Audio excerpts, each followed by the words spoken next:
What's up, guys? Jingle bells, no, I'm just kidding. Christmas in July. A lot of you say this every year. You're like, what's Christmas in July? Well, I don't even know when it started, but it's usually July 25th, and it's not even really halfway to Christmas, or we're halfway there. I don't even know. But they call it Christmas in July. If you watch the Hallmark Channel, they're showing Christmas movies right now. They do that for a few weeks leading up to Christmas in July. And just kind of lift your spirits a little bit in the middle of like a really, really hot summer and nothing's really going on, I guess. It's kind of nice to look at some cold weather movies. So anyway, we do an episode every Christmas called Toys in the Kitchen. And this is the Toys in the Kitchen Christmas in July episode. I have 6 things that I'm going to show you.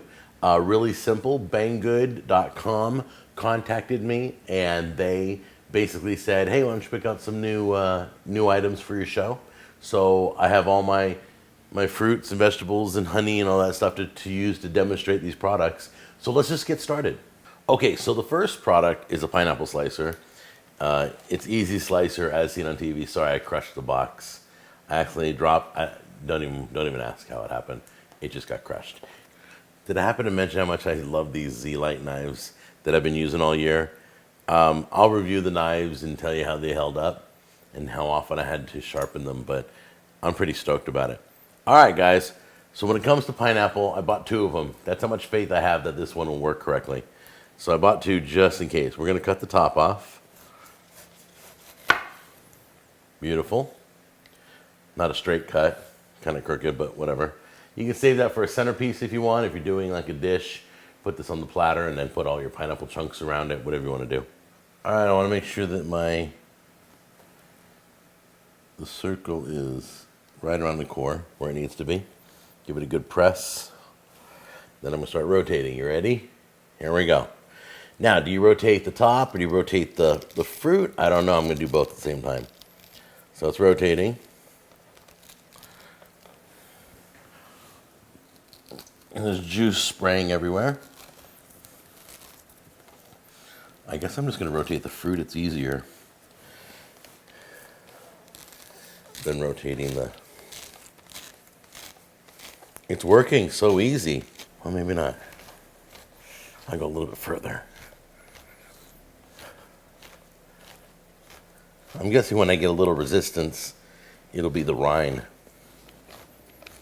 All right, here we go. I think I'm at the bottom, so let's pull this out. If not, I can always cut more, but let's pull straight up. Ew. Whoop. Oh, that's cool. Yeah, I didn't really go all the way down, but oh my goodness, there's so much juice in here. Look at that. Okay, so you just slide it right off like that. How do you get the core out? You just break it?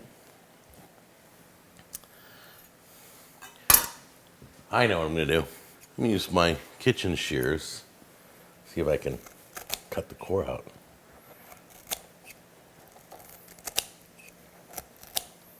There we go. There's the core. So I got the core cut out. I got the juice. I got my pineapple, which my pineapple is mushy, not because of the slicer, because of the pineapple I bought. So I'm not calling it, but there's a good ring for you right there. See? That's what it does to the pineapple. It gives you rings. All right, and then more juice just keeps oozing out of this. And then what you can do is you can make this into a cocktail. Save these for like cocktails and put, umbrellas and stuff in it and mixed drinks. So this sliced perfect. This thing really does work. I've seen it for years, but I've never got a chance to try it. So here's a little veggie slicer. I'm not sure how it works, because it came just wrapped like this, it was in plastic. But let's unscrew it and see. Oh, it looks like there's 2 different sides. There was no video or instructions to this, guys, which makes this kind of difficult. But I'm gonna say, like, if you try this end as one way, and then this end is another way. Okay, so I'm going to do this end first. Put that off to the side. I'm just gonna put it, oh, it's not fitting, it's,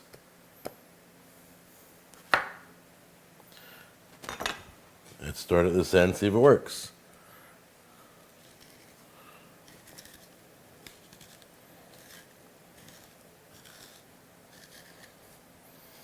Okay, so that does work.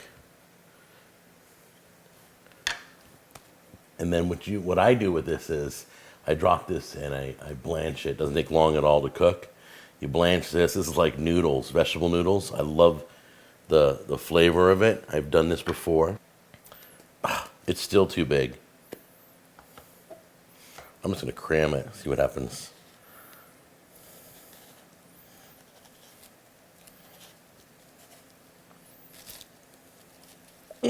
No, it's not working very well. Okay, now it's stuck. So that's the problem. So let's go in half. Let's see if there's any way to salvage this problem. I'm going to put it in here. Cram it in here. Right? Use the teeth. Get it to rotate. Get the screw on at least.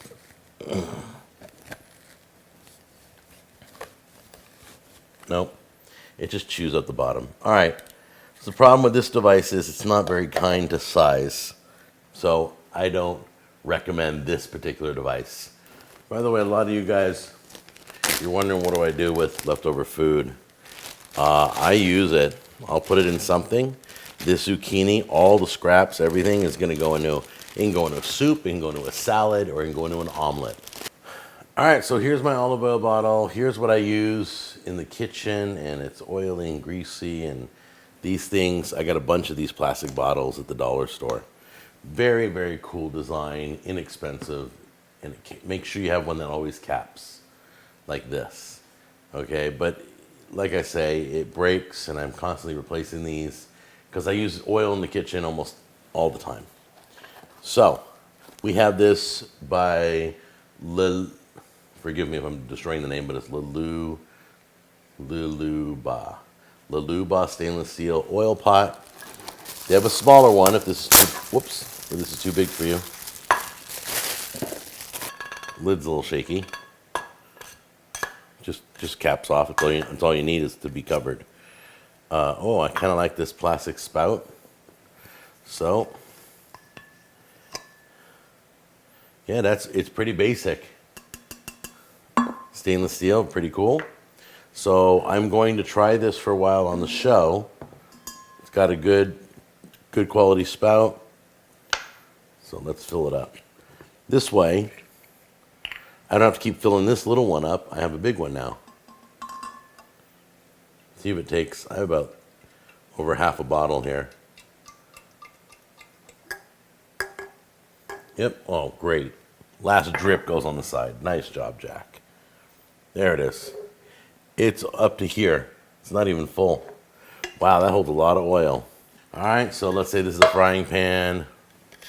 I need some oil. Let's see how fast. Oh, it drizzles out nicely. Look at that. Cap it off. Good to go. Wow, I did a good job. Okay, guys, this next item is a honey dispenser. If you use honey and tea on muffins or waffles or whatever you use honey for on toast, and you need access to honey all the time, this allows you to drizzle it. So you grab the top here. Now, first of all, when I saw this, I thought, oh, nice, glass and metal, and it's not. It's plastic, and that's fine. Doesn't cost a lot, but I just want to know if it'll hold up. I'm going to fill it with honey. Here's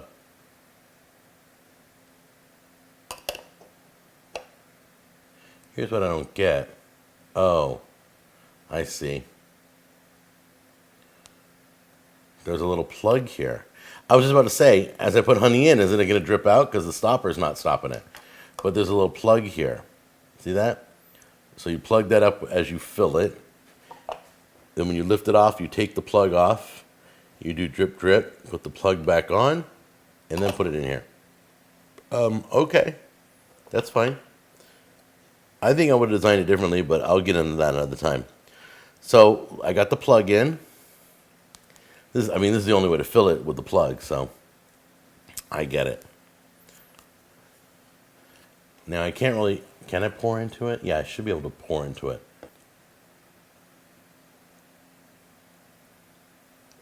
And there we go. Put that off to the side. I've got the plug in. So the plug is in here. Okay, let's back this dish up so you can see. The plug's plugged up, so I can take this safely off now. Anything coming out? No, not yet. But here we go. I'm gonna pinch the little handle here. Look at that. Nice stream. Steady stream comes out. Stop. And nothing. No drippy drippy. Put the little plug. Put the plug back in. Put the plug back in. And it's kind of real sticky and messy down there. And then you put it right in here. Oh, I love honey. So there you go. You can drizzle just how you want it. Let's try it again. I'm going to pull the plug out. Oh, now there's honey all over the plug. The plug is completely coated in honey. Not the best design in the world. Because there's some more honey right there. Okay. Now, I would just put it back in this dish, but the problem is you've got to keep this plug for refilling. It doesn't go, it's so hard to put back in. It's like it's not even in. Okay, that's a flaw in the design. All right, not a huge fan of that. All right, so let me cut this really quick without cutting my hand. Beautiful, look at the watermelon, look at it. We're gonna have watermelon for breakfast. All right, I'm seeing a lot of this lately, as seen on TV. It is a watermelon slicer. So I'm gonna take all the blue off here and go wash it right now before I use it. Just wanted to show it to you. All right, I don't know how hard, I watched them do this in a video on demonstrating it, but I'm not sure. So I'm gonna start in the middle.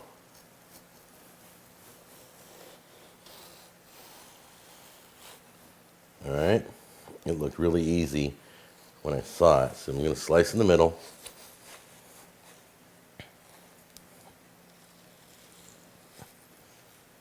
And then what?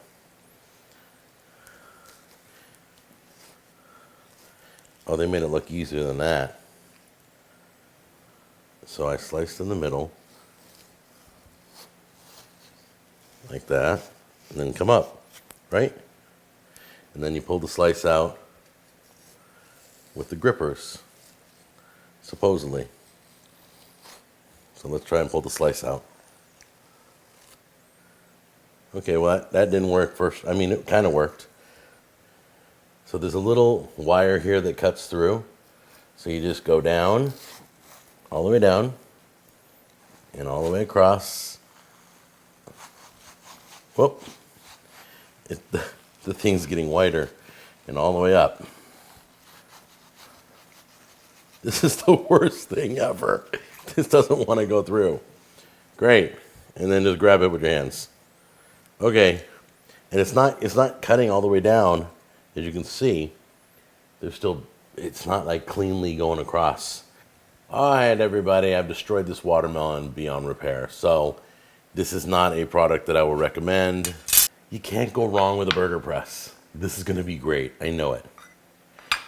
All right, so there's the burger press, made out of metal. This is how I do it. I just slice right through this. And just push it out. Like that. Turn these inside out, you get all the meat, see? Barely any meat left behind. You know what I'm gonna do? I'm gonna put this mesquite barbecue seasoning I got from the Amish in this. That's what I'm doing. A little moisture got in there, I guess. First we're gonna mix this up. Press it in. Does that look like enough? Nope. Maybe a little more. Press it in. Let's give it a good press. Yeah, you're gonna see all this meat here. All right, pull it apart. The burger press, you wanna make sure it's solid, guys. I don't care about the design. as much as I do is I want it pressed together. So I made it down a little bit too much on my patty. So that's the first patty. We're gonna flip that upside down. And upside down. Oh, there we go. So there it is. I mean, the burger press presses. You know, I'm a make it by hands kind of guy, but if you're not, you want a burger press, this is one. You're just gonna have a little bit of trouble getting it out. You have to slam it on the cutting board or something. All right, so there you go. That's your review on that. Well, there you go, guys. Some things failed, some things did their job, and some things did a great job. Like that pineapple slicer. I was really impressed with that. So I just want to thank banggood.com for sending us all the kitchen gadgets. They're very kind of them to do so. And I also want to recommend that you guys get my free app so you can see all my videos, all my product reviews. The app's called JAKATAK, okay? So go to the App Store, go to the Play Store, and in the meantime, I will see you on the next episode. Bye-bye. All right, so let me cut this really quick without cutting my hand. I cut it long ways.